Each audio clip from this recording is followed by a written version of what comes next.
Waalaikumsalam warahmatullahi wabarakatuh. Sidang Pengadilan Negeri Kota Majene yang memeriksa dan mengadili perkara pidana nomor register perkara 15-P-2024-PN SMA 3 Majene akan segera dimulai. Sebelum memasuki inti persidangan, marilah kita memanjatkan doa kepada Tuhan Yang Maha Esa agar persidangan diberi kelancaran hingga selesai. Para hadirin dipersilakan berdiri karena majelis hakim akan memasuki ruang sidang.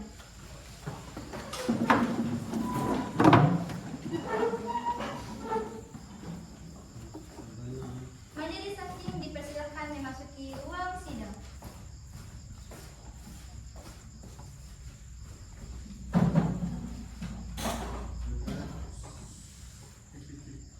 Hadirin dipersilakan duduk kembali.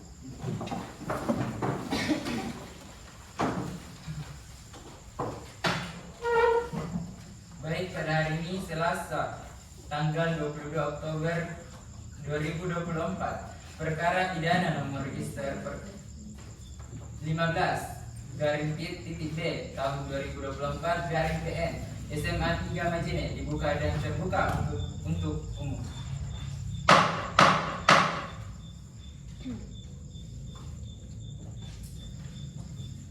Saudara terdakwa dan penasihat hukum silakan masuk ruangan sidang.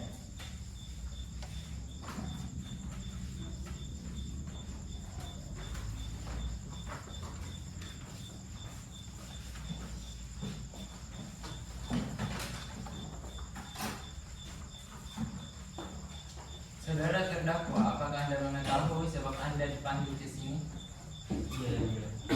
Baik, sebelum kita melanjutkan persidangan, apakah kondisinya sehat? Baik?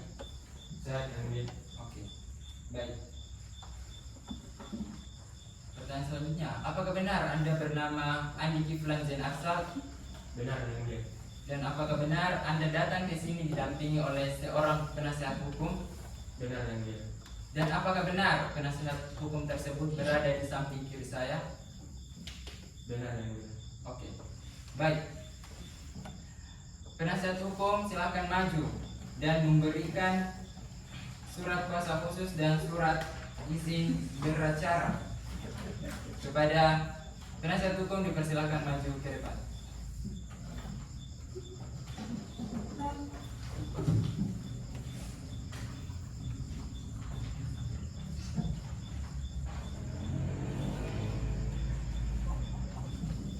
Baik, saudara jaksa penuntut umum, apakah Anda menerima hal tersebut?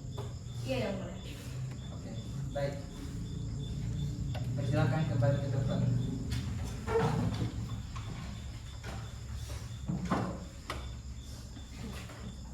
Baik.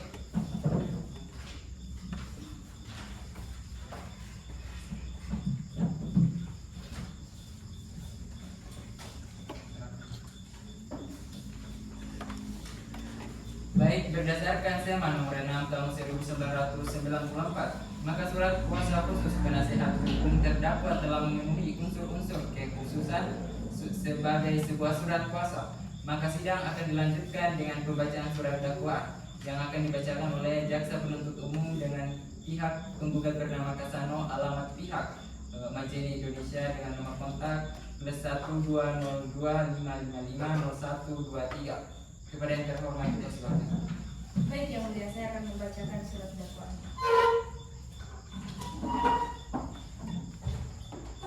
Surat dakwaan nomor perkara P-B-2024-PN. Jaksa penuntut umum pada Kejaksaan Negeri Majene dengan memperhatikan hasil persidangan sidang dalam perkara atas nama terdakwa.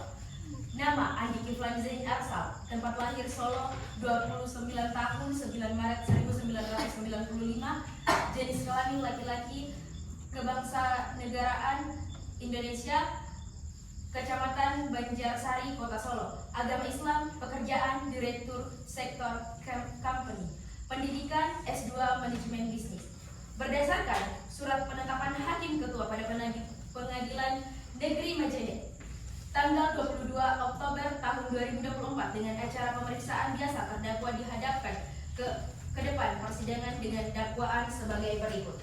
Pertama, bahwa terdakwa Kiflan pada hari Selasa tanggal 11 Oktober 2024 sekitar pukul 22.50 waktu Indonesia Barat setidak-tidaknya pada suatu waktu yang masih dalam bulan Oktober tahun 2024 bertempat di Rumah Sakit Daerah Kabupaten Majene, Klaro, Kecamatan Banggai Timur, atau setidak-tidaknya pada suatu tempat yang termasuk daerah hukum Pengadilan Negeri Majene telah melakukan perdagangan ilegal obat-obatan yang dimana obat-obatan tersebut mengandung narkotika. Akan tetapi tidak ada satupun warga rumah sakit yang tahu tentang kandungan obat-obatan yang diperjualbelikan. Terdakwa Kiflan bekerja sama dengan pihak petinggi rumah sakit atau direktur rumah sakit dengan cara menyuap petinggi rumah sakit untuk membantu meredarkan obat-obatan terlarang tersebut. Dengan beredarnya obat-obatan terlarang tersebut meningkatkan kematian kepada setiap orang yang mengonsumsi, karena dalam kandungan obat-obatan dimulai termasuk dalam golongan psikotropika yang mampu menimbulkan kecanduan dan ketergantungan, terutama bila disalahgunakan.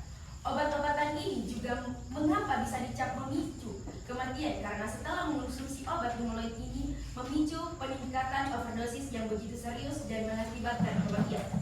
Bahwa bermula terdakwa memasuki ruangan direktur rumah sakit untuk membicarakan tentang perdagangan ilegal obat-obatan dimulai. Ketika pihak rumah sakit menolak kerjasama tersebut, terdakwa mengeluarkan suap agar kerjasama antara pihak rumah sakit lancar dan tidak memiliki peluang untuk bangkrut pada perusahaan farmasi bubble. Perbuatan terdakwa tersebut sebagaimana diatur dan diancam pidana menurut pasal 98 ayat 2 Undang-Undang Nomor 36 Tahun 2009, bahwa setiap orang yang tidak memiliki keahlian dan kewenangan dilarang mengadakan, menyimpan, mengelola, mempromosikan, dan mengedarkan obat dan bahan yang berkhasiat obat.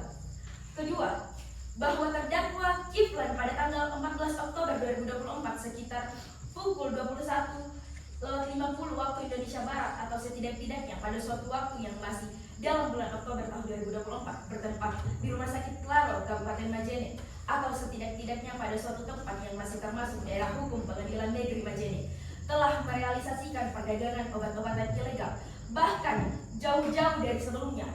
Bahwa bermula terdakwa diduga jauh dari tahun-tahun sebelumnya telah melakukan perdagangan ilegal obat-obatan pada perusahaan-perusahaan kecil di Kabupaten Majene.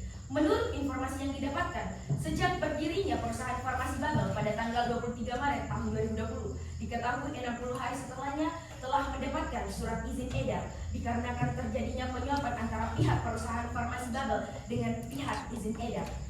Dari informasi-informasi yang didapatkan sudah jelas bahwasannya terdakwa bukan hanya melakukan kejahatan, tetapi juga pelanggaran. Perbuatan terdakwa tersebut sebagaimana diatur dan pidana menurut pasal 5 ayat 1 nomor 20 tahun 2001. Oke, baik. Kepada terdakwa, apakah Anda menerima dakwaan tersebut? Tidak, Yang Mulia. Baik, jika saudara tidak menerimanya, maka saya persilakan kepada pengacara terdakwa, saudara terdakwa untuk memberi eksepsi.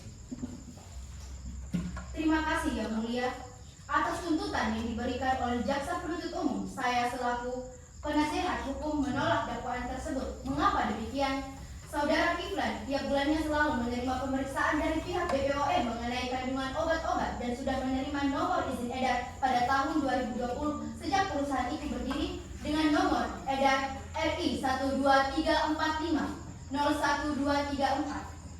Dan untuk kasus ini, saudara Kiflan tidak mengetahui seluk-beluk mengenai kandungan obat terlarang dalam perusahaan farmasi bubble dan tidak terlibat dalam perdagangan ilegal. Dengan demikian dan sepantasnya saudara Kiflan tidak terdakwa dalam hal ini.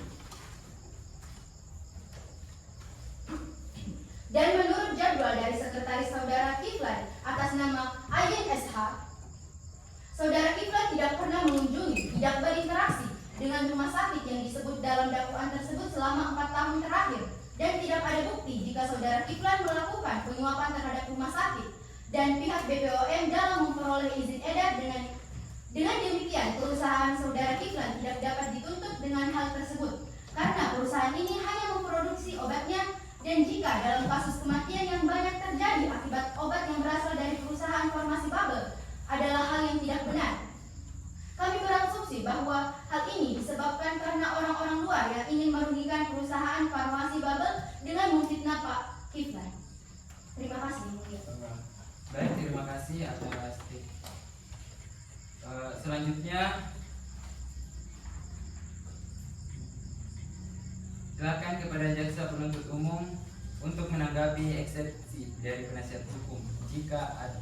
Ya Yang Mulia, kami akan menyampaikan secara lisan.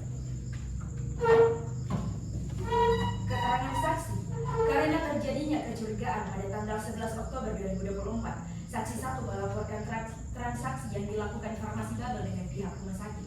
Kami mulai menelusuri peristiwa-peristiwa sebelumnya.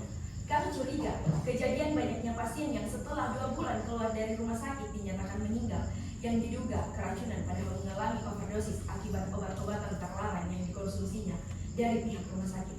Untuk itu, kami dari pihak penggugat menghadirkan dokter ahli forensik. Selanjutnya, hakim terhormat memberi putusan apakah eksepsi dari penasihat hukum diterima atau ditolak.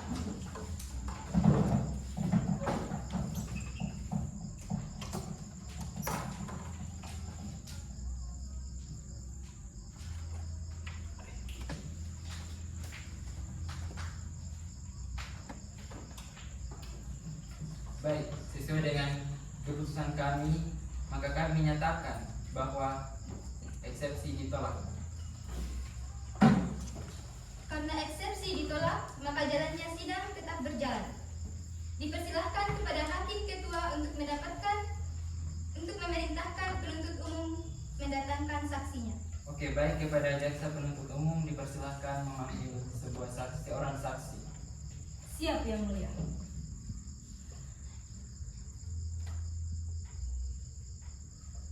Baik Yang Mulia, petugas silakan hadirkan saksi. Oke, baik, kepada saudara terdakwa dipersilahkan meninggalkan kursi terdakwa karena saksi akan masuk menempati tempat tersebut.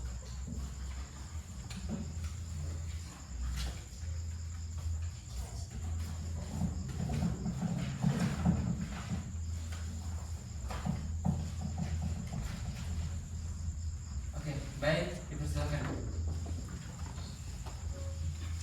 Sebelum itu saya akan membacakan sebuah biodata saksi pertama.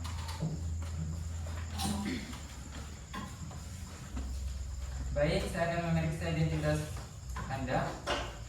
Apakah benar saudara bernama Vincenzo, tempat tanggal lahir Mamuju 12 September tahun 2000 dengan jenis kelamin laki-laki, kebangsaan Indonesia, beragama Islam, alamat Jalan Gatot Subroto Manjana, pekerjaan dokter ahli bedah di Rumah Sakit Kelaro? Benar Yang Mulia. Saudara saksi, apakah saudara memiliki hubungan darah dengan terdakwa? Tidak Yang Mulia. Dan apakah saudara bersedia untuk melakukan sumpah demi menyampaikan sebuah gagasan? Saya bersedia dan siap Yang Mulia. Oke, juru sumpah dipersilahkan masuk. Oke, silakan. Saya akan membacakan sumpah dan Anda akan mengulanginya. Oke, siap? Siap Yang Mulia. Wallahi, saya bersumpah bahwa saya akan menerangkan dengan sebenarnya dan tiada lain daripada yang sebenarnya. Wallahi, saya bersumpah akan menerangkan dengan sebenarnya dan tidak menerangkan yang tidak sebenarnya. Oke, baik, dipersilakan duduk kembali dan juru sumpah diperkenankan mengambil tempat. Saudara telah melakukan sumpah dan majelis ingatkan dalam memberi keterangan harus berdasarkan yang saudara lihat, dengar, dan saudara alami sendiri. Jika tidak, saudara akan diancam pidana mengenai sumpah palsu sesuai dengan ketentuan pidana pasal 242 ayat 1 KUHP dan dapat dikenakan ancaman pidana penjara maksimal 7 tahun. Apakah saudara mengerti?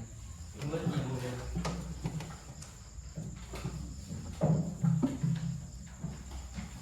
Selanjutnya saya serahkan kepada Saudara saksi, saudara tahu untuk apa saudara dihadirkan dalam sidang kali ini? Tahu Yang Mulia, untuk memberikan keterangan dalam persidangan yang terdakwanya saudara Siddiq. Saudara saksi, bisa saudara ceritakan bagaimana kronologi peristiwa penyuapan dan perdagangan obat-obatan ilegal antar perusahaan farmasi Babel dan rumah sakit? Bisa yang mulia. Pada tanggal 11 Oktober 2024 yang mulia, terdakwa berada di rumah sakit untuk mengedarkan obat-obatan ilegal. Saat itu, saya hendak mengambil file kesehatan yang saya butuhkan. Akan tetapi, ketika saya akan mengambil dokumennya, tiba-tiba terdengar suara bising dari ruang tersembunyi direktur. Tidak sengaja terdengar bahwa direktur melakukan pengancaman dan penyuapan terhadap beberapa pihak rumah sakit, dan saya juga tidak sengaja melihat adanya transaksi perdagangan ilegal tersebut. Apakah ruangan tersebut terbuka untuk setiap pegawai di rumah sakit tersebut? Saya tidak tahu yang mana yang mulia, namun sudah 2 tahun para pihak rumah sakit bekerja di sana, namun saya tidak tahu bahwa adanya ruangan tersebut. Baik, jika seperti itu. Baik penuntut jaksa penuntut, silakan mengajukan sebuah pertanyaan. Saudara saksi, apakah saudara pernah melihat saudara terdakwa di rumah sakit selama 4 tahun terakhir ini? Saya tidak pernah melihat terdakwa, kecuali pada tanggal 11 Oktober kemarin. Tadi saudara mengatakan bahwa saudara bekerja di rumah sakit sudah 2 tahun. Apakah saudara tidak tahu mengenai pasien-pasien yang meninggal setelah berobat di rumah sakit tersebut? Tentu kami tahu, namun para dokter tidak terlalu mempedulikan dan berasumsi bahwa kejadian tersebut hanyalah peristiwa medis yang sering terjadi. Apakah saudara saksi juga berpikiran seperti itu? Awalnya saya tidak curiga, namun karena sudah ratusan orang meninggal di rumah sakit tersebut dan sudah di luar naluri kita, maka saya bersama dokter forensik melakukan beberapa hal. Baik, apakah saudara saksi bisa dijelaskan?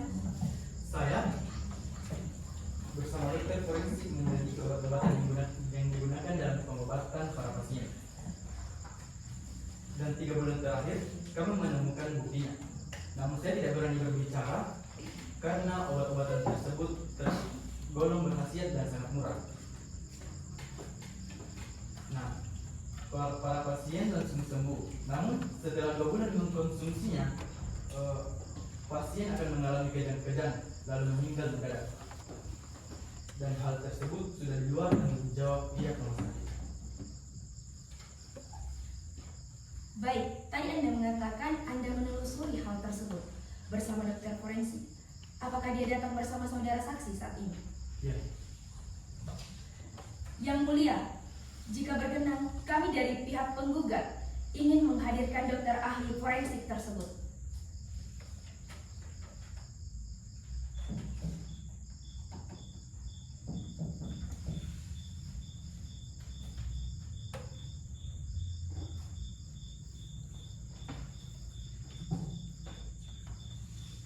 Oke, baik, sesuai dengan hasil diskusi kami dan kami telah melihat identitas beliau, maka kami mempersilakan untuk dokter forensik menghadiri ruangan persidangan.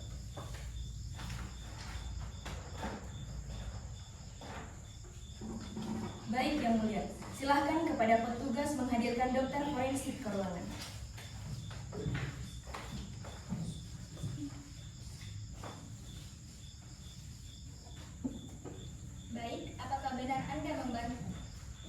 Apakah benar Anda yang bernama Grace Vanessa Rembe yang bekerja di rumah sakit Claro 3 tahun terakhir ini? Benar, Yang Mulia. Apakah benar Anda yang membantu saudara saksi dalam mengetahui kandungan obat ini? Ya, benar, Yang Mulia. Silakan berikan penjelasan mengenai kandungan obat tersebut. Baik, di sini.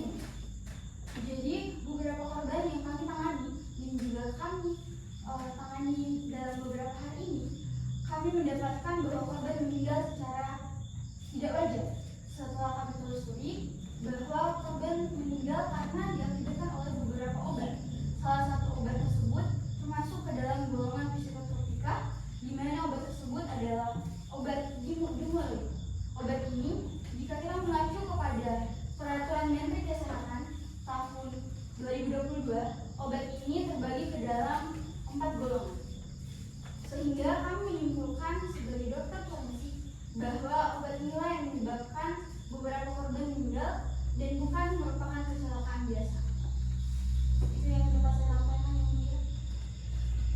membuktikan bahwasannya obat-obatan yang beredar itu mengandung narkoba memang sudah sangat jelas, Yang Mulia. Silakan untuk penasihat hukum jika ingin menanggapi hal tersebut. Bagaimana mungkin obat-obatan yang diedarkan saudara terdakwa mengandung seperti ini? Pasal 310 ayat 1 KUHP atau pasal 433 ayat 1 UU 1/2023 dapat kita ketahui bersama. Pasal ini mengatur tentang pencemaran nama baik, dan ini dapat saya tuntut ulang. Baik, kepada saudara penuntut, jaksa penuntut umum, dipersilakan menanggapi hal ini. Izin Yang Mulia, menghadirkan saksi kedua yang akan memperjelas dan memperkuat semuanya.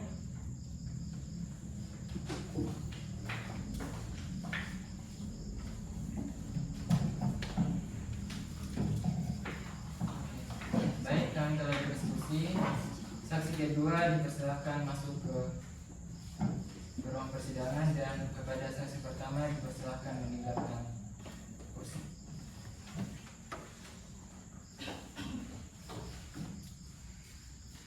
Terima kasih Yang Mulia. Petugas tolong menghadirkan saksi kedua. Saksi kedua disilahkan masuk dengan hormat.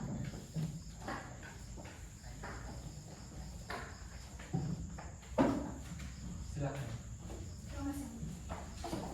Apakah benar Anda bernama Virginia Amelia Haq? Benar, Yang Mulia. Oke, silakan dijelaskan apa yang Anda ketahui mengenai kasus ini. Izin Yang Mulia, saya adalah istri terdakwa dan saya tak sengaja menemukan 3 ponsel dan memiliki terdakwa untuk melakukan kejahatan yang luar biasa ini.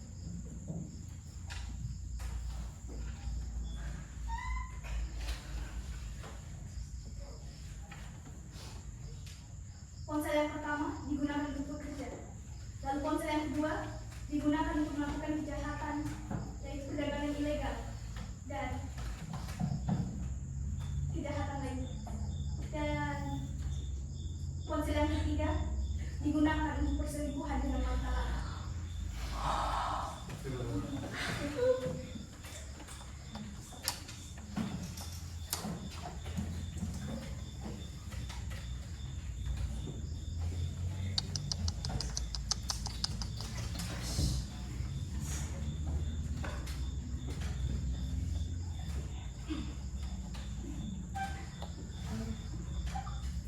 Apakah Anda memiliki bukti yang kuat mengenai keterangan Anda? Tentu, silahkan saksi kedua.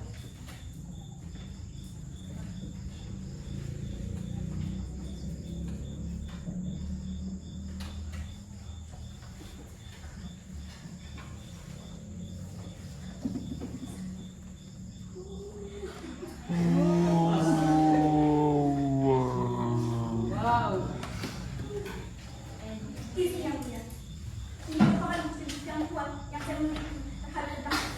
Di sini terdapat ponsel yang berisikan dokumentasi perjanjian-perjanjian serta pembuatan obat-obatan terlarang yang dilakukan oleh terdakwa, serta terdapat buku chat yang berisikan chat dengan BPOM serta perusahaan-perusahaan lainnya untuk mengajak kerjasama untuk mengedarkan obat-obatan terlarang tersebut. Kemudian yang kedua Yang Mulia, di sini terdapat kartu yang berisi rekaman CCTV yang terlihat bahwa terdakwa melakukan pengancaman terhadap direktur rumah sakit. Kemudian Yang Mulia, yang ketiga terdapat buku yang memiliki kandungan yang sangat berbahaya, di mana setelah ditelusuri buku ini ialah narkoba. Izin Yang Mulia. Yang Mulia, apakah menurut Yang Mulia pantas seorang figur masyarakat mengonsumsi obat-obatan terlarang seperti ini? Baik, harap tenang, sidang akan tetap kita lanjutkan. Baik, kepada penasihat hukum, apakah masih ada yang kurang jelas? Kepada Yang Mulia, bisa memeriksa bukti dengan jelas. Baik, bukti-bukti yang Anda sekarang pegang, silahkan serahkan kepada pengadilan.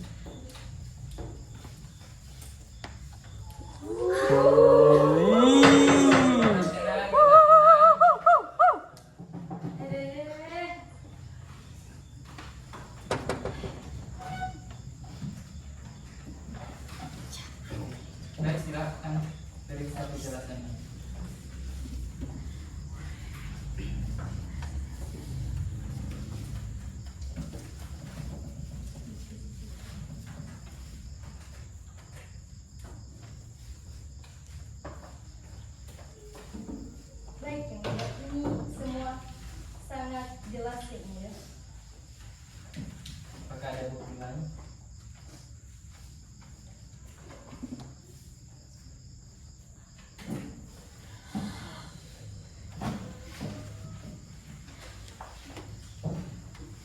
Baik, kami telah menerima beberapa bukti termasuk rekaman CCTV tersebut.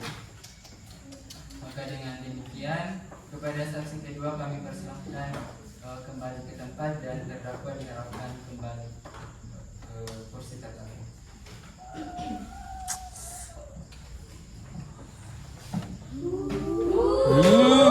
Apa tuh? Persidangan tetap kita lanjutkan. Baik, sebelum pihak hakim mengambil keputusan, apakah ada sepatah kata yang Anda ingin sampaikan kepada korban atau para hadirin? Saya tidak menyesali apa yang saya lakukan yang mulia. Hah? Apa ini? Dasar. Ya, persidangan akan kita lanjutkan. Jika masih ada suara, persidangan akan kita tutup. Oke, selanjutnya dari pihak hakim akan mengambil keputusan.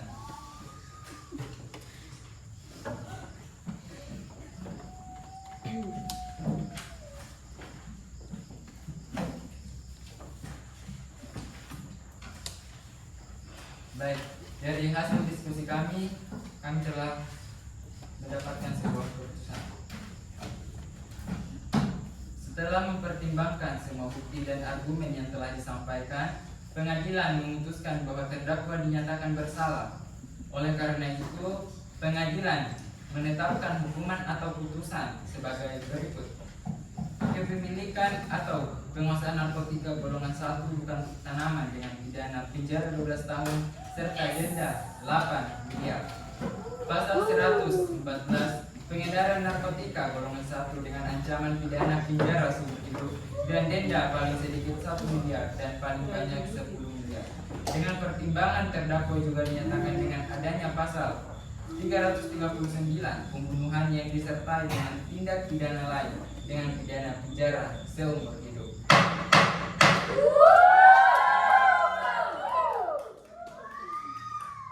Murah saya.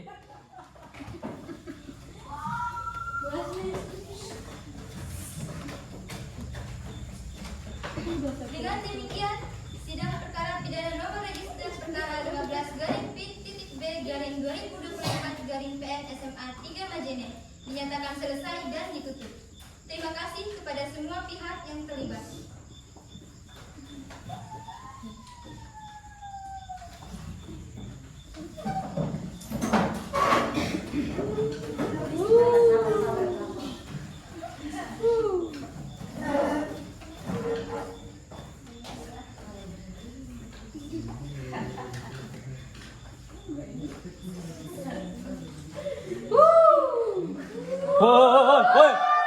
Woi. Apa tuh? Woi. Wah.